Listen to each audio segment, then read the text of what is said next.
Guillotine. Why Louis XVI's head fell at 10:22 a.m. French Revolution, January 21, 1793. 10:22 a.m. Place de la Révolution, Paris. The blade fell. Louis XV, King of France and Navarre, defender of the faith, ruler of 28 million souls, heir to a dynasty that had reigned for 800 years. His head dropped into a wicker basket. The crowd roared. The revolution had won. But what nobody understood in that moment, what took historians 2 centuries to piece together, was that Louis didn't die because he was a tyrant. He died because he hesitated. Because on June 20th, 1789, when his finance minister Jacques Necker was dismissed and protesters gathered at Versailles, Louis had the army. He had the cannons. He had the loyalty of 100,000 soldiers who would have crushed the revolution before it began. But he hesitated. And on July 14, 1789, when the Bastille fell and the mob paraded severed heads through Paris, Louis could have declared martial law. He could have sent troops into the streets. He could have ended it. But he hesitated.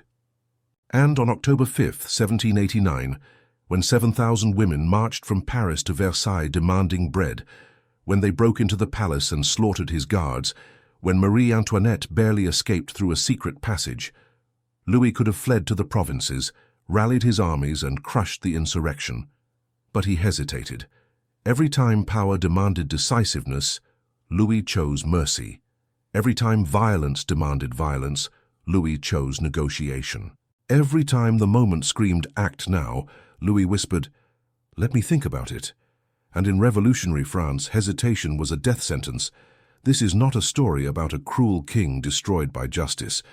This is a story about a decent man destroyed by indecision, about a revolution that devoured everyone, heroes, villains, and the uncertain alike, about 38 days between a trial and an execution, about one vote that changed everything, about a cousin who betrayed his own blood, and about the exact moment, 10:22 a.m., when the guillotine proved that kings could die just like anyone else.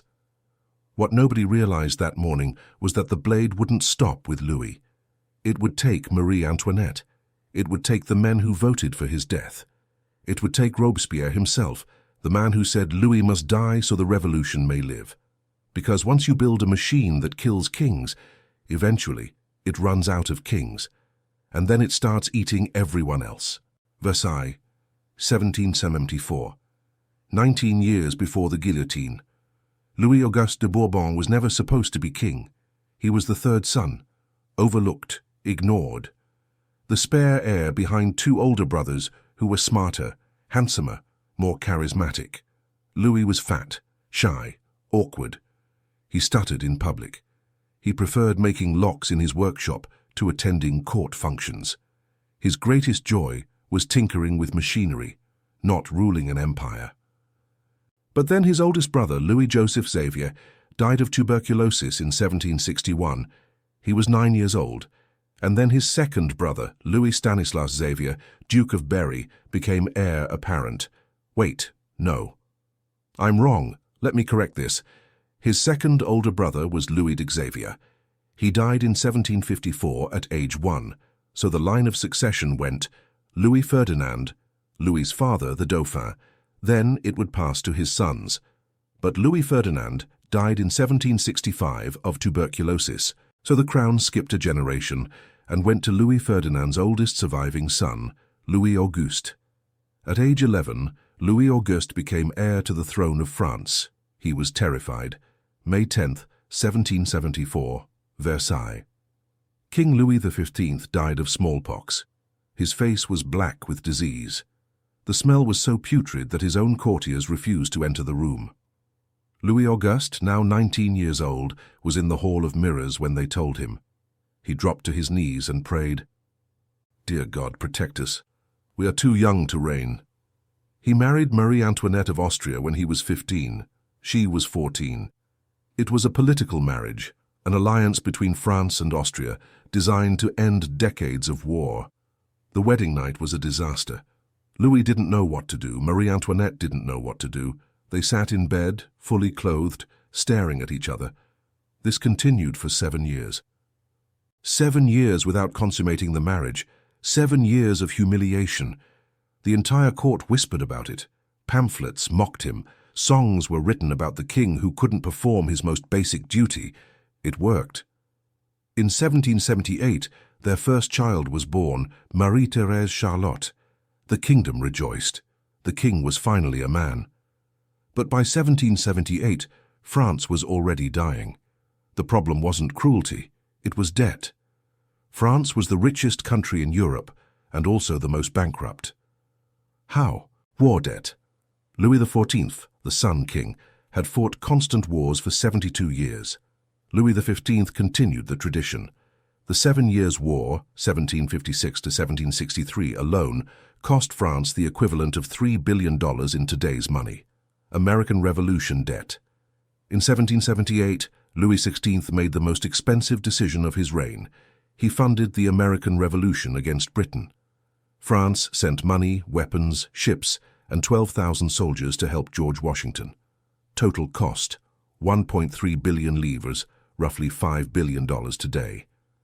Why revenge against Britain? France was still bitter about losing the 7 Years' War. It worked. America won. Britain was humiliated, but France was ruined. Tax exemptions. The French nobility and clergy, about 2% of the population, were exempt from most taxes. The burden fell entirely on the peasants who were already starving. Versailles. The palace cost 5% of the national budget annually, just to maintain the gardens, fountains, and gold leaf. By 1788, France was spending 50% of its national budget just paying interest on debt, not paying the debt itself, just the interest. The country was in a death spiral. Louis tried to fix it. He appointed finance minister after finance minister. Turgot, 1774, 1776, tried to tax the nobility, fired after 2 years. Necker, 1776, 1781, tried to cut spending, resigned in frustration. Calonne, 1783, 1787, tried to create a universal land tax, fired. Brienne, 1787, 1788, tried everything Calonne tried, failed. Necker again, 1788 1789, brought back in desperation.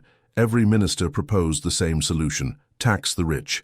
Every time the nobility refused, and Louis, trapped between bankruptcy and rebellion, hesitated. He didn't want to alienate the nobility. They were his power base. But he couldn't tax the peasants anymore. They were already starving. So he did nothing. And while he did nothing, France starved. 1788. The harvest failed. Winter came early. Spring came late. Summer was cold and wet. The grain rotted in the fields. Bread prices doubled, then tripled. In Paris, a loaf of bread cost a worker's entire daily wage. People ate grass. They ate bark. They ate their pets. And meanwhile, at Versailles, Marie Antoinette hosted costume balls. She didn't actually say, "Let them eat cake." That's a myth. But she didn't need to say it. Her actions said it louder. While Paris starved, Marie Antoinette spent 300,000 livres on a single diamond necklace. She later returned it, but the damage was done.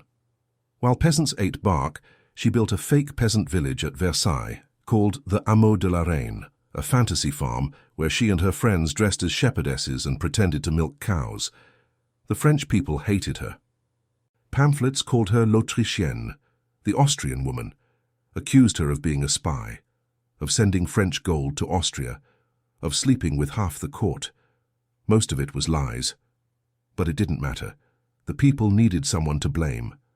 And Marie Antoinette, with her Austrian accent and her extravagant wigs and her tone-deaf parties, was an easy target. May 5th, 1789. The Estates General. Louis, desperate, called a meeting of the Estates General, the first time it had convened in 175 years. The Estates General was a medieval assembly divided into 3 groups. First Estate, clergy, 300 delegates. Second Estate, nobility, 300 delegates. Third Estate, everyone else, 600 delegates. The Third Estate represented 98% of France, but they only got 1/3 of the voting power, because voting was done by estate, not by head. So the clergy and nobility could outvote the commoners 2 to 1, every single time. The Third Estate demanded change. Vote by head, not by estate. Louis hesitated. The First and Second Estates refused. The Third Estate walked out. June 20th, 1789, the tennis court oath. The Third Estate, locked out of the meeting hall, gathered in a nearby indoor tennis court. They took an oath. We will not disband until France has a constitution. This was revolution. Louis had two choices: send in the army, arrest the leaders, crush the rebellion, restore order, negotiate, acknowledge their demands, reform the system peacefully. Louis hesitated. He dismissed Finance Minister Necker, a popular reformer. The people saw this as a declaration of war. July 14th, 1789. The Bastille. Paris exploded. A mob stormed the Bastille, a medieval fortress and prison that symbolized royal tyranny. They killed the governor. Bernard-René de Launay cut off his head and paraded it through the streets on a pike. Then they killed the mayor of Paris, Jacques de Flesselles, and did the same to his head. The revolution had tasted blood. When Louis was told the news, he asked, "Is this a revolt?" His advisor replied, "No, Your Majesty, it is a revolution." Louis still didn't understand. He thought it would blow over. He thought people just needed bread, and once the harvest came in, everything would return to normal. He was wrong. October 5th to 6th, 1789, the Women's March on Versailles. 7,000 women marched 12 miles from Paris to Versailles, demanding bread. They were armed with kitchen knives, pitchforks, and pikes. They arrived at night. They broke into the palace. They killed 2 guards and cut off their heads. Marie Antoinette barely escaped. She ran through a secret passage in her nightgown, barefoot, with her children in her arms. The mob found her empty bedroom. They slashed her bed with knives, screaming, "We'll cut out her heart, we'll fry her liver, we'll make ribbons of her guts." The National Guard, led by General Lafayette, arrived and restored order. But the damage was done. The crowd forced Louis and his family to return to Paris with them. They were no longer monarchs ruling from a palace. They were hostages living in the Tuileries Palace, surrounded by a city that hated them. Louis could have fled. He had loyal troops in the provinces. He had allies in Austria and Prussia. He could have escaped to the countryside, rallied his armies, and crushed Paris. But he hesitated. He still believed he could reform the system from within. He still believed the people loved him. He still believed that words could stop a revolution that had already started killing. And while he hesitated, the revolution grew stronger. June 20-21, 1791, the flight to Varennes. Louis finally decided to act. He planned a secret escape. The plan: disguise the royal family as commoners, sneak out of Paris at night in a large black carriage, travel 200 miles east to Montmédy, near the Austrian border, where loyal troops were waiting. From Montmédy, negotiate with the revolution from a position of strength. If negotiations failed, cross into Austria and return with foreign armies. It was a good plan. But Louis made 3 fatal mistakes. Mistake number 1. The carriage was too luxurious. Louis insisted on traveling in a massive berlin, a custom-built carriage with velvet seats, wine storage, and a portable toilet. It was so large it required 8 horses. It was so slow it could barely move faster than walking speed. And it was so distinctive that everyone on the road recognized it as a royal carriage. His advisors begged him to take multiple smaller carriages. Louis refused. He wanted his family to be comfortable. Mistake number 2. They left late. The plan was to leave at midnight. Marie Antoinette insisted on packing everything: clothes, jewelry, cosmetics, her children's toys. They didn't leave until 2 a.m. That 2-hour delay would cost them everything. Mistake number 3. Louis was recognized. At 11 p.m. on June 21st, the carriage stopped in the small town of Saint-Ménéhould to change horses. The local postmaster, Jean-Baptiste Drouet, saw a fat man in a brown coat step out of the carriage to stretch his legs. Something about the man's face looked familiar. Drouet went home and compared the face to the portrait of Louis XVI on a 50-livre banknote. It was a match. Drouet rode ahead to the next town, Varennes, and alerted the local authorities. 11:30 p.m., Varennes. The carriage arrived in Varennes and stopped at an inn. Louis asked for fresh horses. The innkeeper stalled. Outside, a crowd was forming. Torches, voices, suspicion. Jean-Baptiste Drouet arrived and shouted, "The king is fleeing! The king is abandoning France!" The National Guard surrounded the carriage. Louis tried to deny it. "I am not the king. I am a nobleman traveling to my estate." Someone held up a 50-livre note next to his face. The crowd gasped. Louis was arrested. The return to Paris. The royal family was forced to ride back to Paris in the same carriage, but now surrounded by armed guards. It took 4 days. Every village they passed through, the crowd threw mud, stones, and insults. "Traitor! Deserter! Coward!" When they arrived in Paris on June 25th, the city was silent. 100,000 people lined the streets. No one spoke, no one cheered, no one jeered. They just watched. The unspoken message, "You are no longer our king, you are our prisoner." The consequences of Varennes. Before Varennes, many French people still believed in Louis. They believed he was a good man trapped in a bad system. They believed reform was possible. After Varennes, that belief died. If the king was willing to flee, if he was willing to abandon France and return with foreign armies, then he was not a reformer. He was a traitor. July 17, 1791. The Champ de Mars massacre. A month after Varennes, 50,000 people gathered at the Champ de Mars in Paris to sign a petition demanding Louis's removal. The mood was peaceful. Families, workers, students, but the authorities were nervous. General Lafayette, commanding the National Guard, ordered the crowd to disperse. They refused. Lafayette ordered his soldiers to fire warning shots. The crowd panicked and rushed forward. The soldiers, terrified, fired into the crowd.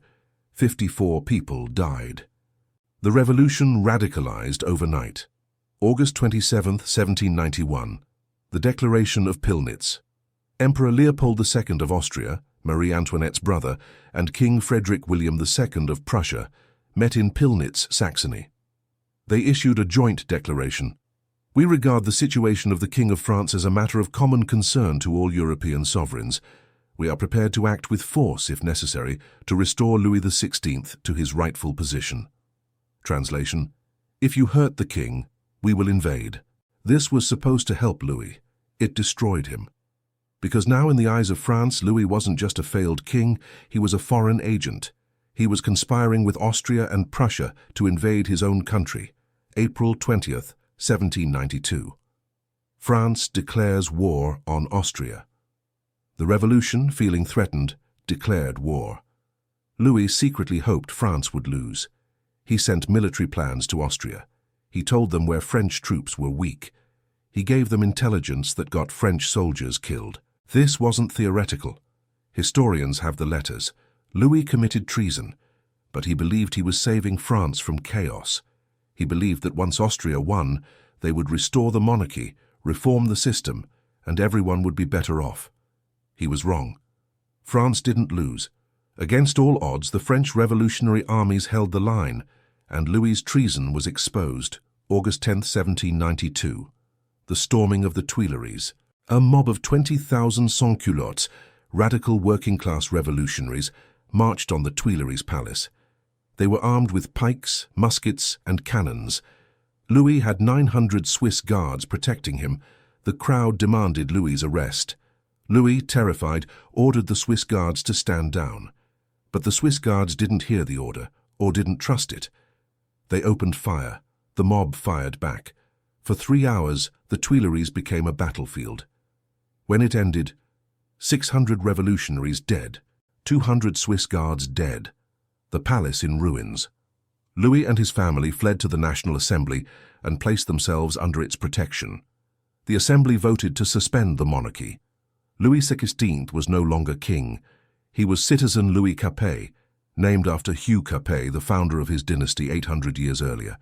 And citizen Louis Capet was now a prisoner, August 13, 1792, the Temple prison. Louis and his family were moved to the Temple, a medieval fortress in Paris. His room was 14 feet by 18 feet, stone walls, one window with iron bars, no servants, no luxury, No power. Every day, the same routine. 7 a.m., wake up. 8 a.m., breakfast, bread and coffee. 9 a.m., 2 p.m., reading, mostly history books about English kings who were executed. 2 p.m., lunch with family. 3 to 6 p.m., games with his children. 6 p.m., dinner. 9 p.m., prayers. 10 p.m., sleep. Outside, the revolution was radicalizing. September 2nd to 7th, 1792. The September massacres. Paranoia swept Paris. Rumor spread that royalist prisoners were planning a breakout, that they would kill revolutionaries and restore the king. It was a lie, but mobs stormed the prisons anyway. Over 5 days, they murdered 200 prisoners. Priests who refused to swear loyalty to the revolution, nobles accused of conspiracy, common criminals. Anyone suspected of royalist sympathy, they weren't trials. They were slaughters, bodies piled in the streets. One victim was the Princess de Lamballe, Marie Antoinette's closest friend. The mob cut off her head, stuck it on a pike, and paraded it beneath Marie Antoinette's prison window, chanting, "Kiss your friend goodbye." Marie Antoinette fainted. September 20th, 1792, the Battle of Valmy. The Prussian army invaded France, confident they would crush the revolutionary amateurs. They were wrong.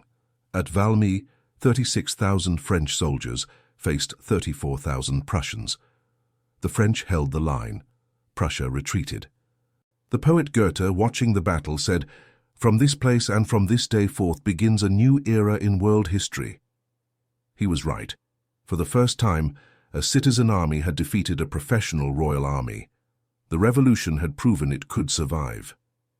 September 21st, 1792, the abolition of the monarchy. The National Convention, the new revolutionary government, voted unanimously. Royalty is abolished in France. France was now a republic. Year 1 of the republic began. Louis was now just a prisoner waiting for judgment. November 20th, 1792, the Iron Chest. During renovations at the Tuileries Palace, workers found a hidden iron chest built into the wall.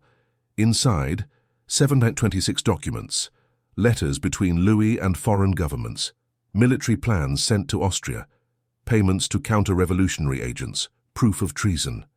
The letters were read aloud in the convention. The deputies were stunned. Even the moderates who had wanted to spare Louis now realized he had been conspiring against France the entire time. There was no defense, no justification. Louis was guilty. December 3rd, 1792. The decision to try the king. Robespierre stood before the convention and delivered the speech that sealed Louis's fate. Louis is not a defendant. He is already condemned. He is not being judged. He is being defeated. To put a king on trial is to admit he might be innocent, and if he might be innocent, then the revolution might be a crime. So let me be clear, Louis must die so that the revolution may live. The convention voted, should Louis XVI be put on trial? Yes. 707 votes. No. 0 votes. The trial would begin. December 11th, 1792. The indictment. Louis was brought before the convention and formally charged. Count 1. Treason. You conspired with foreign powers to wage war against France. Count 2. Tyranny. You ordered violence against peaceful citizens. Count 3. Conspiracy to flee. You attempted to abandon France and return with foreign armies. Count 4. Financial corruption. You bankrupted the nation to fund your wars and your palace. Count 5. Crimes against the revolution. You opposed the will of the people and attempted to destroy the republic. Louis was given 3 lawyers. The best was Raymond de XVI, a brilliant orator and defender of lost causes. De XVI worked 72 hours straight preparing the defense. On December 26th, he stood before the convention and delivered one of the most desperate speeches in legal history. Citizens, you are not here to judge guilt. You are here to decide mercy. Yes, Louis made mistakes. Yes, he was weak. Yes, he failed to reform fast enough. But are weakness and failure crimes? Every letter, every document, every action you cite as treason, I can cite as the actions of a man trying to prevent civil war. He negotiated with Austria not to betray France, but to avoid bloodshed. He tried to flee, not to abandon the people, but to escape a mob that had already murdered his guards. He resisted reform not out of tyranny, but out of fear that too much change too fast would destroy the country. He was not a tyrant. He was a man paralyzed by an impossible situation. And now you have a choice. If you execute him, you prove that the revolution is about revenge, not justice. If you spare him, you prove that the Republic is strong enough to show mercy. History will judge you by what you do here. Choose carefully. The hall was silent. Then Robespierre stood. Mercy. The king speaks of mercy. Where was his mercy at the Champ de Mars? Where was his mercy when he sent French military secrets to Prussia? Where was his mercy when he hoarded grain while the people starved? You ask us to choose mercy, but mercy for Louis is cruelty for France, because every day he lives he is a symbol, a rallying point for counter-revolution, an excuse for foreign armies to invade. Louis must die, not because we are cruel, but because we have no choice. Applause erupted. The defense was over before it began. January 14, 1793. The vote. 3 questions. 4 days. 749 votes. Question 1. Is Louis guilty of conspiracy and treason against the nation? Each deputy stood, said his name, cast his vote aloud. Yes, 691. No, 0. Abstain, 58. Unanimous guilt. Question 2. Should the verdict be ratified by the people? Translation. Should we delay this by sending it to a national referendum? The Girondins, moderates, wanted delay. They feared what execution would unleash. The Jacobins, radicals, wanted blood now. No, don't delay. 424, yes, delay. 287, no delay. Paris decides. Question 3. What is the punishment? The options: death, prison until peace, then exile, immediate exile, conditional pardon. Each deputy stood and spoke his vote aloud. The vote took 24 hours. Some deputies wept as they voted. Some gave speeches justifying their choice. Some voted quickly, as if trying to get it over with. Notable votes: Thomas Paine, the American revolutionary, now a French citizen. I vote for imprisonment and exile. Louis helped America win its freedom. We owe him mercy. Booed. Georges Danton, one of the revolution's leaders. I vote for death. Revolutions cannot be made with rosewater. Applause. Marquis de Condorcet, philosopher and mathematician. I vote for prison, not because Louis deserves mercy, but because we must prove we are better than tyrants. Mixed reaction. Philippe Égalité, Louis's cousin, Duke of Orléans. Uniquely convinced that all who attack the sovereignty of the people deserve death, I vote for death. Shocked silence. He had just voted to execute his own family. January 17th, 1793. 1:30 a.m., the final count. After 36 hours of voting, the President of the Convention announced the results. Death, 361. Prison, exile, 360. 1 vote. One single vote had sentenced Louis XVI to death. If just one deputy had voted differently, Louis would have lived. Philippe Égalité's vote was the margin. The king's own cousin had killed him. Why did Philippe vote for death? 3 theories. Theory 1, ambition. Philippe believed that if Louis died, the revolution would need a new leader. And who better than a prince who had renounced his title and embraced the Republic? He thought they would make him king. He was wrong. Theory 2, fear. Philippe knew the revolution was watching him. If he voted to spare Louis, they would suspect him of royalist sympathy. So he voted for death to save himself. It didn't work. Theory 3, genuine belief. Maybe Philippe actually believed Louis was guilty. Maybe he had seen the letters in the iron chest and decided his cousin deserved death. We'll never know. Because 10 months later, Philippe Égalité was arrested, tried for conspiracy, and guillotined.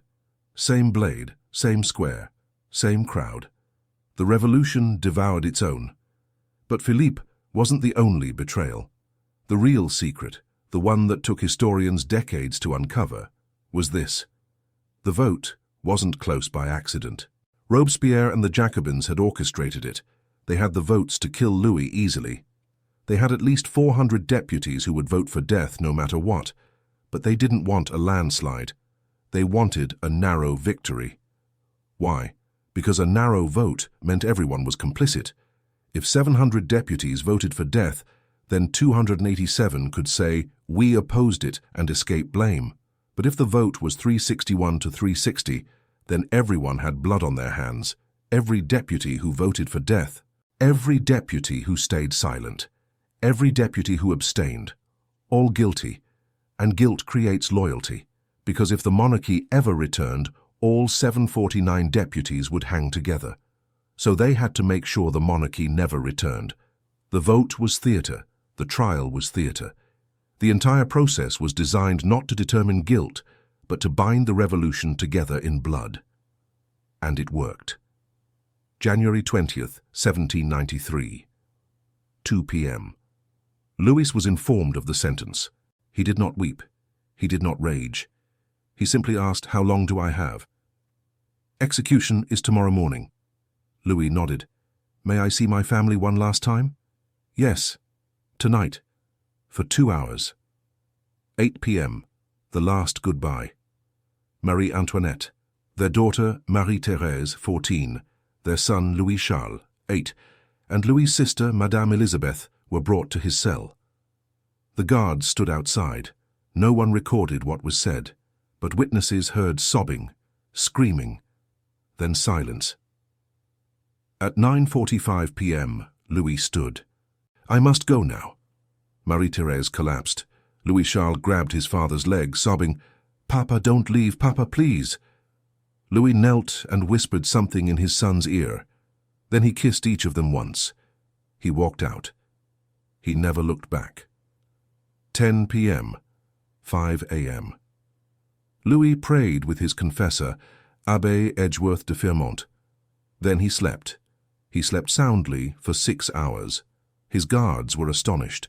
The next morning they asked him, "How did you sleep?" Louis replied, "Like a man with a clear conscience." January 21st, 1793. 5 a.m. Louis woke. He dressed carefully. White linen shirt, grey breeches, brown coat, white stockings, black buckle shoes. He cut his own hair short so the blade wouldn't catch. 8 a.m. The carriage. A green coach arrived at the Temple prison. Louis stepped inside. Across from him, Abbé Edgeworth, his confessor. Beside him, armed guards. The route, Temple prison. Rue du Temple, Boulevard Saint-Martin, Rue Royale, Place de la Révolution. Distance 2 miles, time 2 hours. The streets were silent. 100,000 people lined the route. No cheering, no jeering, just silence. Faces watching, eyes following. A city holding its breath. Inside the carriage, Louis read psalms aloud. "The Lord is my shepherd, I shall not want. Yea, though I walk through the valley of the shadow of death, I will fear no evil." 10 a.m. Place de la Révolution. The guillotine stood in the center of the square. It was painted red, 14 feet tall, 2 vertical posts, a horizontal blade 88 pounds angled at 45 degrees. Around it 20,000 people, 200 soldiers forming a perimeter. Drums, silence, waiting. Louis stepped out of the carriage. He climbed the 15 steps without assistance. At the top, he turned to face the crowd. He tried to speak. "I die innocent of all the crimes of which I am accused. I pardon those who have brought about my death, and I pray to God that the blood you are about to shed will never fall upon France." A drum roll drowned him out. The executioner, Charles-Henri Sanson, gestured toward the plank. Louis resisted. "Must I be bound?" Sanson nodded. Revolutionary law required it. They tied Louis's hands behind his back. They removed his coat. They laid him face down on the plank. The wooden lunette, the collar, closed around his neck, holding his head in place. Louis whispered, "Into your hands, O Lord, I commend my spirit." Sanson pulled the lever. The blade fell. 10:22 a.m. The head dropped into a wicker basket. Sanson lifted it by the hair and walked to each side of the scaffold, showing it to the crowd. For 3 seconds, silence. Then one voice, Vive la République! Then another. Then a roar. 20,000 people cheering. But not everyone cheered. Some wept. Some turned away. Some rushed forward, dipping handkerchiefs in the blood, either as relics or as proof they had been there. The body was placed in a wooden coffin and buried in an unmarked grave in the Madeleine Cemetery. No ceremony, no headstone, no record of the exact location. For 22 years, no one knew where Louis XVI was buried. In 1815, after Napoleon's defeat and the restoration of the monarchy, Louis XVI, Louis XVI's brother, ordered a search. They found the coffin by identifying the remains, a body with no head, wearing fragments of white stockings and black shoes. They reburied him in the Basilica of Saint-Denis, the traditional resting place of French kings. What did Louis's death achieve? 1. It united Europe against France. Within 3 weeks, England declared war, February 1st. Spain declared war, March 7th. Portugal, Naples, Tuscany joined the coalition. For 22 years, France would be at war with almost every country in Europe, over 5 million dead. 2. It radicalized the revolution. After Louis, there was no turning back, no compromise, no moderation, only purity or death. The Committee of Public Safety was created. Robespierre took control. The Reign of Terror began. September 1793, July 1794. The Terror. Over 11 months, 40,000 people executed, 300,000 imprisoned, entire cities destroyed. Lyon, Nantes, Vendée massacres. The guillotine became an assembly line. In Paris alone, 2,639 executions, sometimes 30 per day. The executioners worked in shifts. Who died? Marie Antoinette, October 16, 1793, guillotined after a show trial. Accused of incest with her son, a lie. She faced death with dignity, her last words, "Pardon me, sir, I did not do it on purpose," after stepping on the executioner's foot. Philippe Égalité, November 6, 1793, arrested when his son defected to Austria, begged for mercy. "I voted for Louis's death. I gave everything to the revolution." Didn't matter. Guillotined. Georges Danton, April 5, 1794, one of the revolution's founders, arrested for moderation. He had started to oppose the terror. Robespierre couldn't allow that. Guillotined. His last words, "Show my head to the people. It will be worth seeing." Camille Desmoulins, April 5, 1794. Journalist who had sparked the revolution with his speeches. Danton's best friend. Guilty of criticizing Robespierre, guillotined alongside Danton. Antoine Lavoisier, May 8, 1794, the father of modern chemistry. Discovered oxygen, wrote the first chemistry textbook, guilty of being a tax collector under the old regime. Guillotined. The judge said, "The Republic has no need of scientists." July 28, 1794. 9. Thermidor, Revolutionary Calendar. Robespierre himself was arrested. The convention had turned on him. Too many executions, too much fear. Everyone knew they could be next. Robespierre tried to commit suicide. He shot himself in the jaw. The bullet shattered his face but didn't kill him. The next day they dragged him to the guillotine. His jaw hung loose, held together by bandages. He couldn't speak. When they placed him on the plank, the executioner ripped off the bandage. Robespierre screamed. Then the blade fell. The man who said Louis must die so the revolution may live died by the same logic. Because once you create a system where anyone can be declared an enemy of the people, eventually you become the enemy. 3. It led to Napoleon. After Robespierre's death, France descended into chaos. The Directory, 1795 to 1799, weak, corrupt, unstable. People were exhausted, terrified, desperate for order. And then came Napoleon Bonaparte, a general, a strongman, a man who promised stability. In 1799, he seized power in a coup. In 1804, he crowned himself Emperor of France. The revolution had come full circle. They had killed a king to end monarchy. 11 years later, they crowned a new one. 4. It changed the world.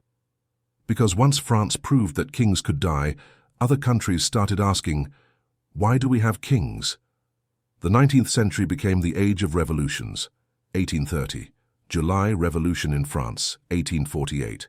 Revolutions across Europe, France, Germany, Austria, Italy, Hungary. 1917, Russian Revolution, Tsar Nicholas II executed. Louis XVI's execution was the template. But here's the question historians still debate. Did Louis deserve to die? Argument 1, yes, he was guilty. He conspired with foreign powers, proven by letters. He tried to flee and abandon France, proven at Varennes. He resisted reform and clung to absolute power, proven by his vetoes. He ordered violence against protesters, Champ de Mars. Guilty. Argument 2. No, he was just weak. He inherited a broken system he didn't create. He tried to reform, but was blocked by the nobility. He tried to avoid bloodshed and was punished for it. His treason was desperation, not malice. Not guilty of tyranny, guilty of incompetence. And incompetence is not a capital crime. Argument 3. Guilt doesn't matter. This is Robespierre's argument. Louis's trial was never about justice, it was about power. The revolution needed Louis dead, not because he was guilty, but because he was a symbol. As long as he lived, Europe could restore him. As long as he lived, the revolution was reversible. So he had to die. Not for what he did, but for what he represented. The guillotine still exists. It's in the National Museum of Crime and Punishment in Paris, behind glass, silent. But if you look closely at the wooden frame, you can still see stains. The wood remembers. Every year on January 21st, a small crowd gathers at Place de la Concorde, the renamed Place de la Révolution. They stand in silence at 10:22 a.m., monarchists, historians, curious tourists. Because history doesn't forget the exact moment a world ended. 10:22 a.m. wasn't random, it was chosen. Late enough for the crowd to gather, early enough for the news to spread across Europe by nightfall, precise enough to be recorded in every newspaper, every history book, every memory. The revolution wanted the world to know this happened at exactly this time, in exactly this place, and we control time itself now. Louis XVI died because he hesitated. He hesitated in 1789 when he could have crushed the revolution. He hesitated in 1791 when he could have fled successfully. He hesitated in 1792 when he could have fought back. And in revolutionary France, hesitation was a death sentence. But the guillotine didn't stop with Louis. It took Marie Antoinette, it took Philippe Égalité, it took Danton, it took Robespierre. It took 40,000 people in 11 months, because once you build a machine that kills kings, eventually it runs out of kings. And then it starts eating everyone else. That's why 10:22 a.m. mattered. Not because it was the moment Louis died, but because it was the moment the revolution proved it could kill anyone. And once you prove that, you can never stop.